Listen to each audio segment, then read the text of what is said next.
É isso mesmo, a fé e a ciência vêm de universos distintos. Maravilha. E por isso elas não se contrapõem, elas explicam coisas de universos diferentes, né? A partir do momento que a gente conseguiu dominá-la, né, dominar esses estudos, a gente conseguiu criar equipamentos que hoje são utilizados no nosso dia a dia, como tablet, celular, as ondas eletromagnéticas que estão percorrendo todo o nosso ambiente. Aquela descarga elétrica é um dos fenômenos assim, mais poderosos da natureza, né? Que é essa descarga elétrica, o relâmpago, que é muito forte, e ele é justamente uma descarga elétrica que ocorre, né? A gente vai até explicar um pouco mais.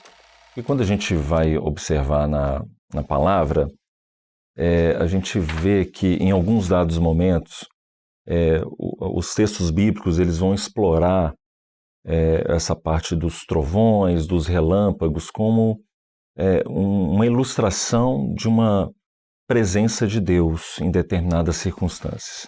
Profeticamente vai mostrar o entendimento que a igreja ela tem hoje da morte, da ressurreição do Senhor Jesus. E a operação de Deus naquele momento ela foi tão extraordinária que houve um grande temor. A velocidade da luz para sair do chão e chegar nas nuvens, que é onde a gente vai encontrar com o Senhor Jesus, é menos do que 1 milissegundo. Então aqui nós já vemos assim, que Jesus ele faz essa relação, e Paulo também fala isso mais tarde, que o arrebatamento não pode ser mensurado pelo aquilo que é o conhecimento humano. A carga negativa ela vai descendo no ar e a carga positiva vai subindo. Quando eles se encontram no meio do caminho, que é aquela figurinha ali, olha, quando eles se encontram no meio do caminho, existe uma descarga elétrica, e aí é a luz. E aqui nós já podemos fazer um paralelo com a volta de Jesus. Uhum. Jesus ele não vem na terra para buscar a igreja.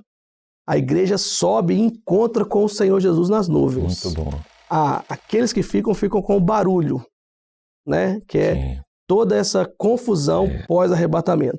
Mas a igreja não, a igreja sobe na luz do Senhor Jesus. Se nós não estivermos na revelação, nós não vamos conseguir viver o arrebatamento. Exatamente. Mas se nós estivermos na revelação, aí sim nós vamos viver o arrebatamento, que a gente vai viver na velocidade do Espírito Santo. Quem tem ouvidos ouça aquilo que o Espírito Santo tem dito. Então a igreja ela está vigilante, ela está buscando a bênção para que no dia do arrebatamento a igreja vá até o Senhor Jesus nas nuvens e seja arrebatada.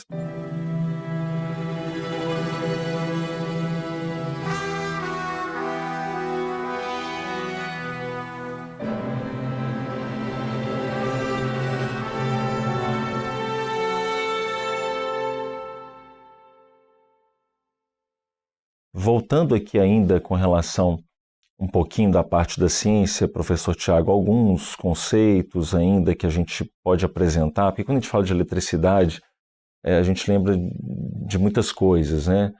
Acho que desde o ensino fundamental, tem algumas coisas que a gente estuda, por exemplo, tensão, corrente elétrica. Se você puder trazer um pouquinho mais desses conceitos para a gente poder desenvolver, né, esse assunto ainda. Ok. A nossa eletricidade é basicamente dividida em 3 situações, né? Existem outros elementos que estão ligados também à eletricidade, como o campo elétrico, o campo eletromagnético, mas basicamente aqui nós vamos falar sobre esses 3 aspectos, que é a tensão, a corrente e a resistência. Esse é o circuito básico de um circuito elétrico. É o mesmo circuito que a gente tem na nossa casa. Por exemplo, na nossa casa nós temos lá na tomada, alguns locais são 127, outros locais são 220. Isso é o quê? A tensão, é o volt. 127 volts. É a tensão que existe na nossa eletricidade que nós usamos aqui na chamada baixa tensão. Quando a gente vê no poste, que a gente vê aqueles fios que ficam mais lá no alto do poste, aqueles lá são chamados a alta tensão. Ali roda 13 mil volts, 15 mil volts. Então ali é a alta tensão. E nós temos a altíssima tensão, que é lá na geração, que aí vai 130, 140 mil volts, né? O que é importante do volt? O volt ele faz com que a corrente seja empurrada para frente. Porque os nossos equipamentos eles vão funcionar com a corrente. A corrente é que vai levar ali calor, que vai fazer o motor rodar. Então a corrente ela vai prosseguir e quem empurra essa corrente para frente é a tensão, né? Só que a resistência ela tem a função de segurar essa corrente. Então, quanto maior a resistência, menos eletricidade passa por ali, e ali a eletricidade tem dificuldade de transitar. Quanto menor a resistência, mais a eletricidade flui por aquele meio. Isso é importante a gente falar o meio. Nós usamos o fio elétrico, o fio condutor, como um meio. Um exemplo, você está lá com a TV na sua casa. Você colocou a TV na tomada, o meio pelo qual a eletricidade está saindo ali da tomada e indo para a TV é o fio. Então o fio é o meio elétrico pelo qual a eletricidade vai transitar. E ali a gente usa geralmente fios de cobre, fios de alumínio, que ele tem uma resistência menor. Então ele vai passar, a eletricidade vai fluir com mais facilidade. À medida que eu aumento essa resistência, eu posso gerar também calor, que é o que acontece com o nosso chuveiro elétrico. O ferro de passar roupa. Então a eletricidade está rodando ali, e aí a corrente está sendo segurada de uma certa forma para que aquilo ali gere calor. Então a resistência que a gente ouve falar do chuveiro, às vezes queima, né, vai lá trocar a resistência, é exatamente isso. Eu estou fazendo com que a eletricidade rode com mais dificuldade e aí vai gerar um efeito chamado efeito Joule, que é o calor é produzido, esquenta a água, a air fry que funciona também dessa forma, com calor, o ferro de passar roupa. Então, quanto maior a resistência, mais dificuldade a eletricidade tem de transitar. Quanto menor a resistência, mais facilidade a eletricidade tem de transitar. Isso é uma forma didática e básica da gente explicar. Se a gente trouxer isso para o aspecto profético, nós vamos ver isso também.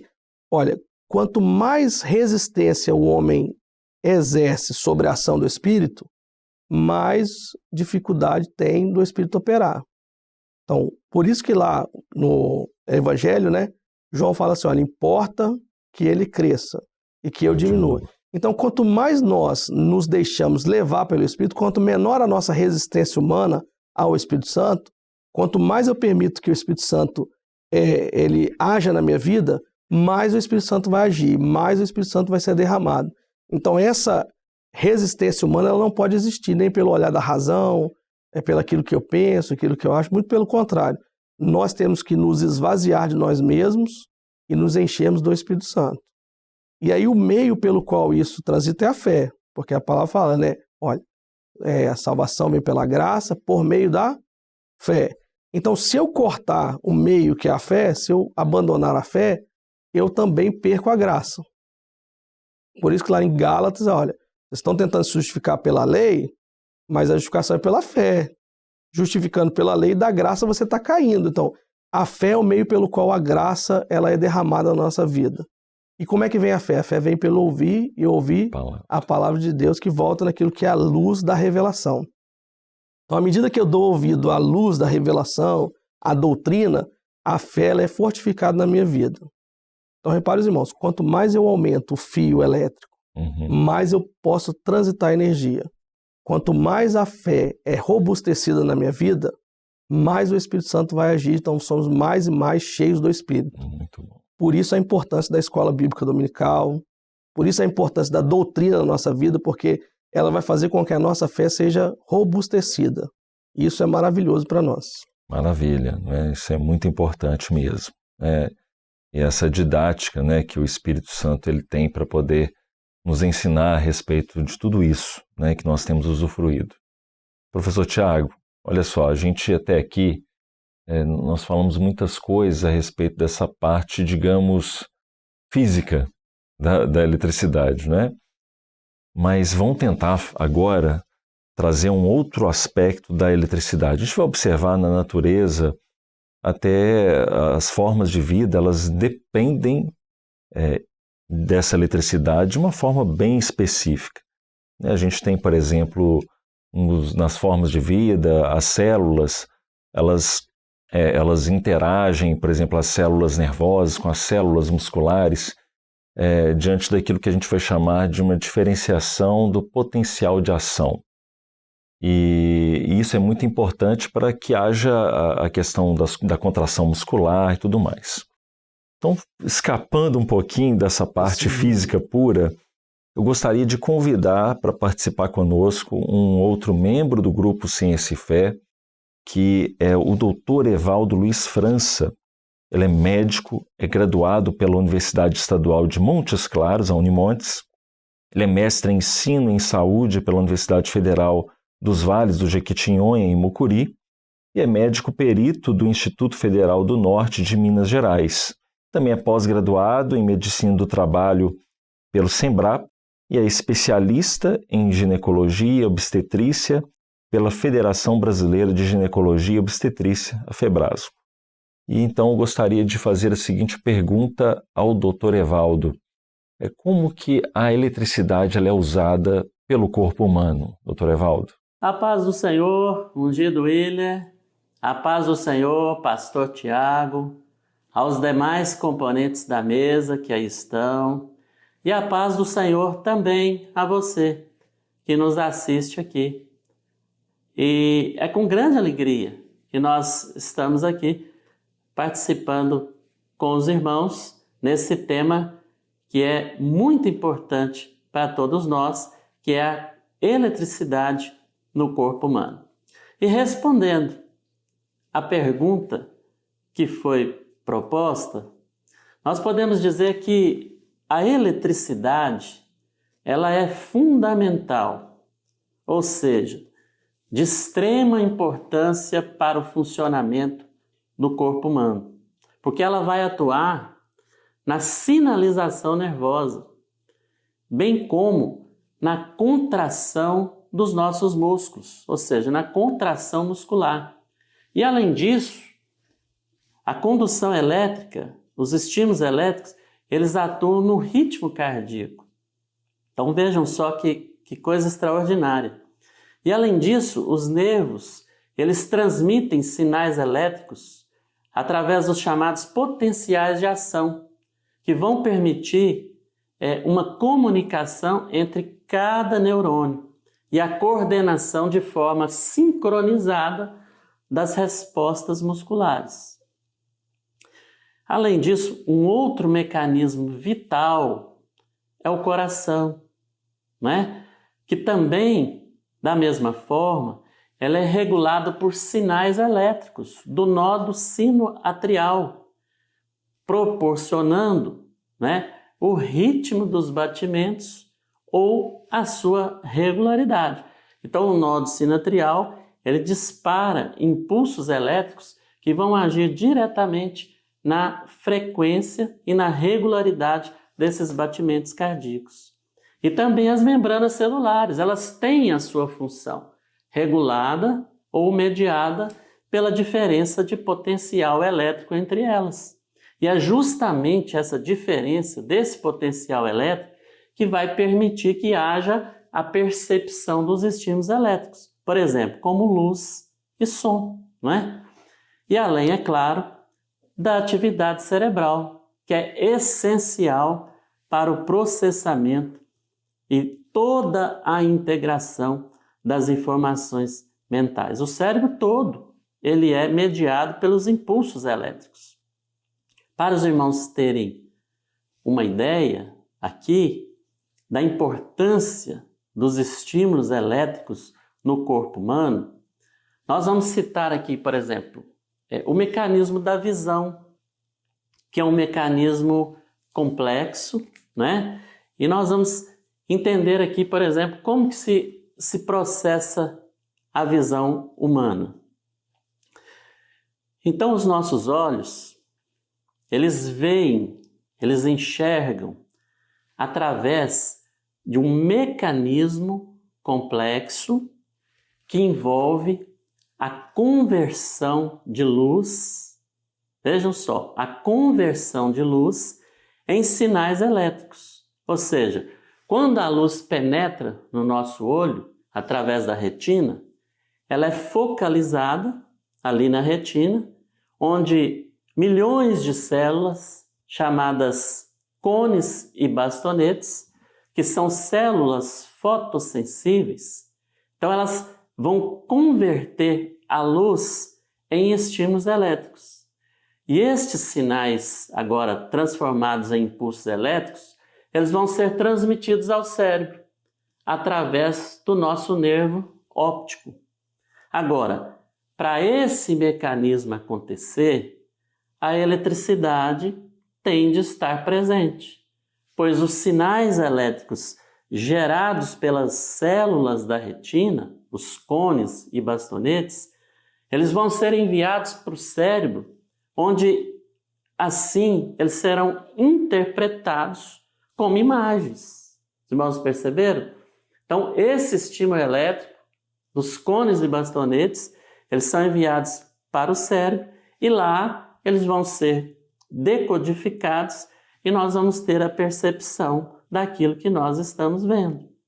Agora, um ponto interessante é que quando a imagem é formada lá na retina, ela é formada invertida. Ela é uma imagem invertida. Mas quando ela é enviada ao cérebro, o cérebro faz com que essa imagem ela volte à posição normal. E nós não enxergamos a imagem invertida. Mas o cérebro ele desinverte, ele transforma essa imagem para a sua posição normal. Um dia também aconteceu isso conosco. Quando o homem ele tem um encontro com a luz verdadeira, que é o Senhor Jesus, que é a revelação, a sua visão espiritual, ela agora não é mais uma visão distorcida, porque o Senhor, que é o cabeça, que é o cérebro, ele faz com que os nossos olhos agora espirituais, eles passem a enxergar todas as coisas dentro daquilo que é a vontade do Espírito Santo para as nossas vidas. A paz do Senhor, ungido William, a paz do Senhor, meus irmãos, que Deus abençoe a todos. A paz do Senhor. Muito bem, agradecendo então o doutor Evaldo pela participação. Isso que o doutor Evaldo disse, acho muito interessante com relação ao olho humano.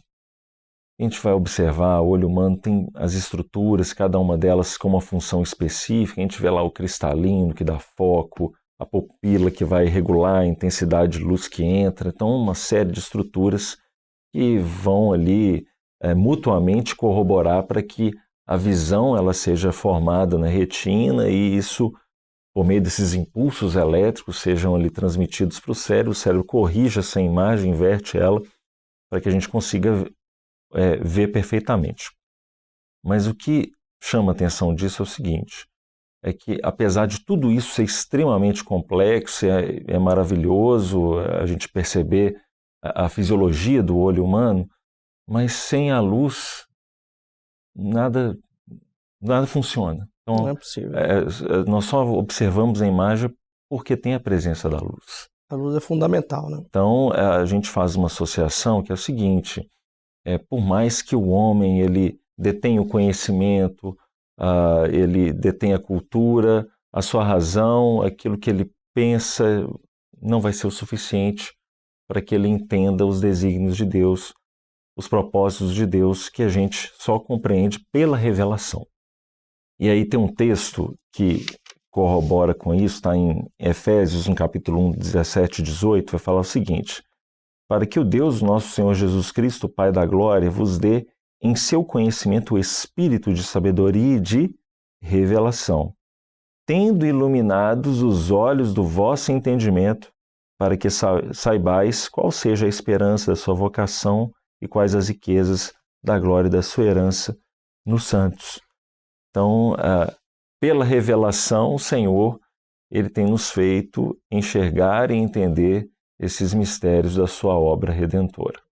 Então, inclusive, nós temos a imagem do olho humano, dessa captação da luz que você falou, e dessa transformação da luz para um impulso elétrico.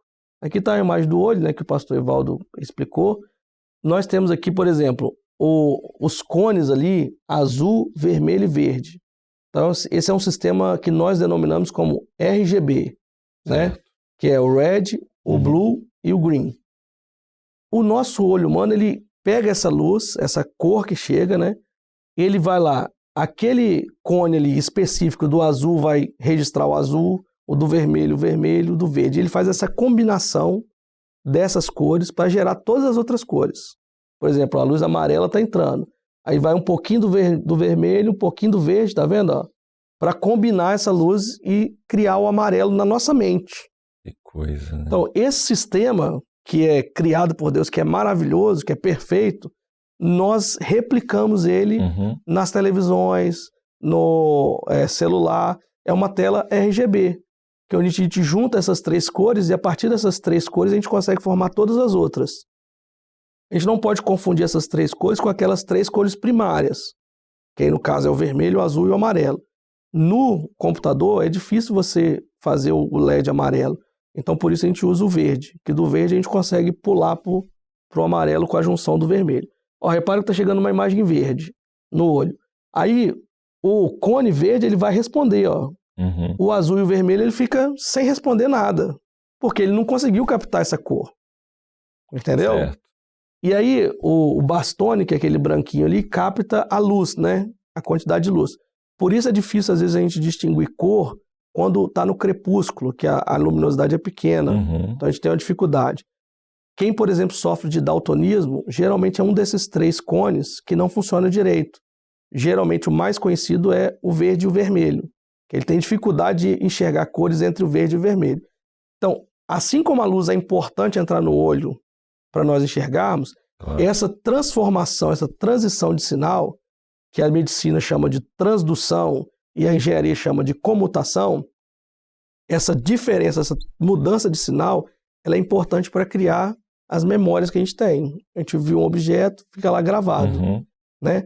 Isso espiritualmente também a gente pode fazer uma analogia, né? Porque à medida que o Espírito Santo opera na gente, nós vamos criando, se é que a gente pode dizer isso, que é uma memória espiritual, né? Mas a gente vai criando experiências que vão robustecendo, edificando a nossa vida na presença do Senhor.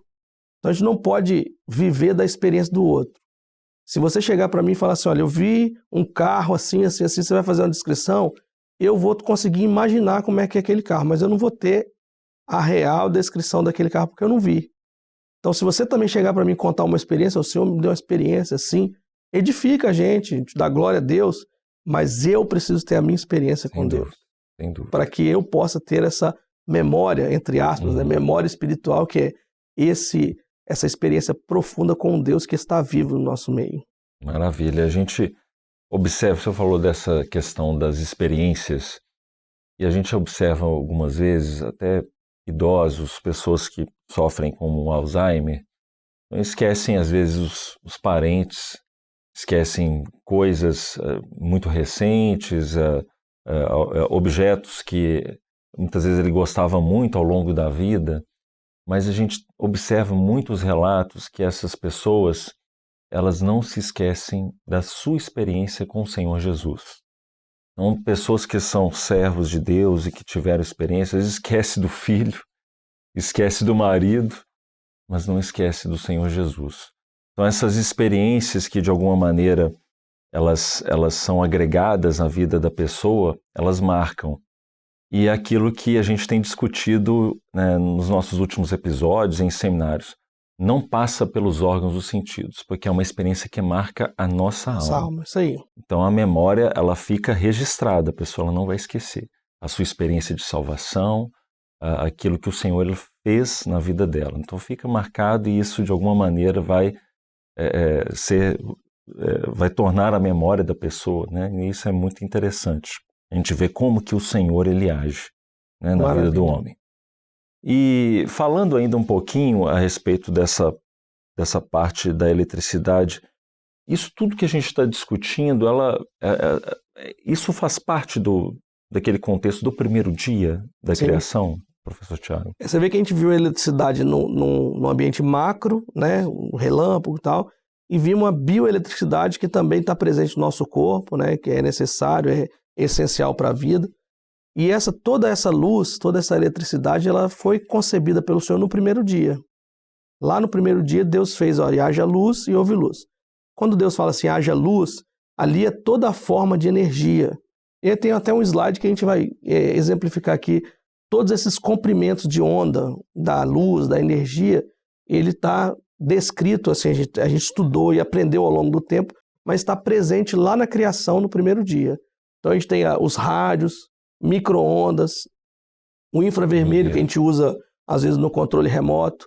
A luz visível, que é essa luz que a gente consegue enxergar, os raios ultravioletas, raio-x, todas essas manifestações da energia, nós fomos aprendendo a usar ao longo do tempo, né? Pode passar até o próximo slide, tem mais exemplos. Aqui, por exemplo, ó, nós temos ali o TV, o rádio, o Wi-Fi que a gente usa, está presente tudo nesse espectro eletromagnético da luz. Então, a energia foi criada por Deus lá no primeiro dia. E ao longo do tempo, nós fomos aprendendo a usar elas, nós fomos aprendendo a utilizar toda essa energia. Se a gente pudesse classificar a energia elétrica em si, ela estaria aqui um pouco mais para cá desse slide, que seria a baixa frequência, né, que é 60 Hz é a nossa eletricidade. Mas aqui é o espectro eletromagnético, que é essa energia que Deus criou lá no primeiro dia. E a partir daí nós fomos aprendendo, nós fomos vendo que a luz ela pode ser usada de formas diferentes. E se nós fizermos analogia com Jesus, Jesus fala, eu sou a luz do mundo. Essa luz aqui do primeiro dia, isso tudo vai acabar. Ela tem um início e tem um fim. Mas a luz, que é do Senhor Jesus, que é descrita no Novo Testamento, que é Fós, ela é substância, então ela não acaba, ela é eterna. Aqui a luz é aquela que tem início e tem fim. Jesus é a luz eterna que não cessa de brilhar, né? E aí nós vamos ver, nós temos várias aplicações dessa luz muitas. Fazendo a analogia com Jesus, Jesus também tem várias maneiras de operar. Pois nós vamos ver lá em Isaías, fala assim, ele é maravilhoso, conselheiro, Deus forte, Pai da eternidade, príncipe da paz, né? Essa multiforma de Deus operar na nossa vida, de Jesus se apresentar. Nós vamos ver no Velho Testamento que ele se apresenta como o príncipe dos exércitos de Deus, lá na fornalha de fogo, como o Filho de Deus, semelhante ao Filho dos deuses. Então Jesus ele se apresenta de várias maneiras. Nós temos lá em Isaías também a operação sete espíritos, né? As 7 formas do Espírito operar. Mas há um texto em João que é muito interessante, que fala assim, olha, porém, muitas outras coisas que Jesus fez, as quais, se cada uma delas fosse escrita, creio que nem mesmo no mundo caberiam os livros que seriam escritos. Jesus fez tantas coisas e continua fazendo no nosso meio, que se a gente fosse registrar, não teria livros no mundo suficiente. Extraordinário. Porque ele é maravilhoso, a forma de ele operar é maravilhosa. Maravilha, né? Glória a Jesus. Bem, nós estamos já nos aproximando do final, né, de mais um episódio, e eu gostaria apenas de lembrar a todos aqueles que estão conosco, nos acompanhando pela TV Manaim, que nós temos o canal oficial da Igreja Cristã Maranata, uma playlist com todos os episódios do programa Ciência e Fé. Nós temos também um Instagram do grupo Ciência e Fé. Então, se você deseja saber mais dos conteúdos que são produzidos pelo grupo, há um QR Code na tela, basta aproximar a sua câmera para que você tenha acesso às novidades e tudo que o grupo tem produzido atualmente. Para a gente poder finalizar aqui, professor Tiago, eu ainda vou pedir a participação de mais um membro do grupo Ciência e Fé, que é o professor Werley. Ele, além de professor universitário, ele é pastor da Igreja Cristã Maranata. Ele é graduado em licenciatura plena em matemática, mestrado em matemática pura, doutorado em engenharia elétrica, é professor D4-3 do Instituto Federal do Espírito Santo, IFES, e as linhas de pesquisa, né, que ele atua aplicações de PAC, projeto de dispositivos eletromagnéticos e cálculo de campos eletromagnéticos.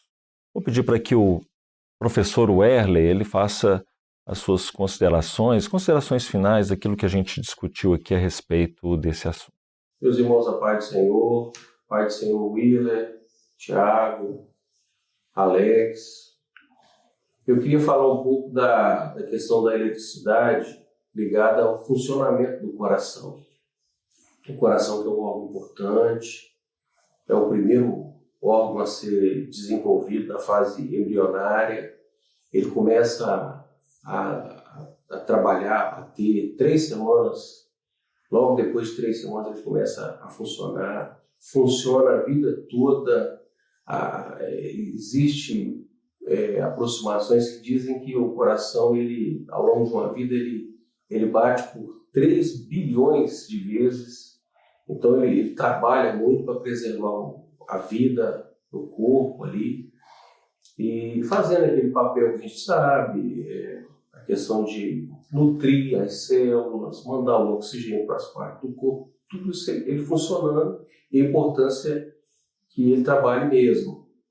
E eu queria assim, destacar agora uma parte do coração que está ligada à questão elétrica, que é o que a gente chama de nódulo sinoatrial. É ali que é gerado os sinais elétricos, os impulsos elétricos que fazem com que o coração venha bater, né? Se esses sinais elétricos eles deixam de funcionar, deixam de ser enviados, o coração para de bater e a consequência a gente sabe que ela não é boa, né? Para a manutenção da vida. Então, essa parte do coração é uma parte muito importante que eles também conhecem, dizem que se chama o marca-passo natural, né? Faz com que o coração venha a bater. Então, essa energia ela é extremamente importante para o propósito do coração, né? Mas mesmo isso funcionando muito bem, né, a gente sabe que a vida é curta. Ela tem início, ela tem um meio e tem um fim. Uma hora o coração vai se cansando, vai parando, faz parte dessa vida como a gente conhece. Ele vai parando de fazer o seu papel. E aí, consequentemente, vem um desfecho com o óbito, com a morte. E nessa nossa parte aqui, eu queria ler um texto falando de uma outra vida, né? Uma outra vida que tem uma fonte, mas uma vida que ela tem início, ela tem um meio, mas ela não tem um fim. E esse texto que eu queria ler aqui com os irmãos está lá em João 10, que fala de uma vida, mas uma vida em abundância. A palavra do Senhor diz assim: o ladrão não vem senão a roubar, a matar e a destruir. Eu vim para que tenham vida e a tenham com abundância. Então essa vida aqui é diferente da que a gente acabou de falar. Uma vida que o coração ele bate para preservar. Essa vida em abundância, que é apresentada aqui no Evangelho de João, ela está muito ligada a Jesus. Por que ligada a Jesus? Porque o Senhor Jesus, a palavra diz assim, que ele vem da eternidade, se faz homem, ele desfruta dessa vida como conhecemos, né? Desfruta da vida, o coração bate, só que chega um determinado momento da sua vida que ele é crucificado. Ele vai desfalece, perde, o coração para de bater. Então, a vida de Jesus, ela teve um início, teve um meio e teve um fim. Só que o que acontece? Apesar de Jesus morrer, a palavra diz que ao terceiro dia ele ressuscitou dos mortos. Ele venceu a morte. Então, quando fala de uma vida em abundância, está apresentando agora essa vida.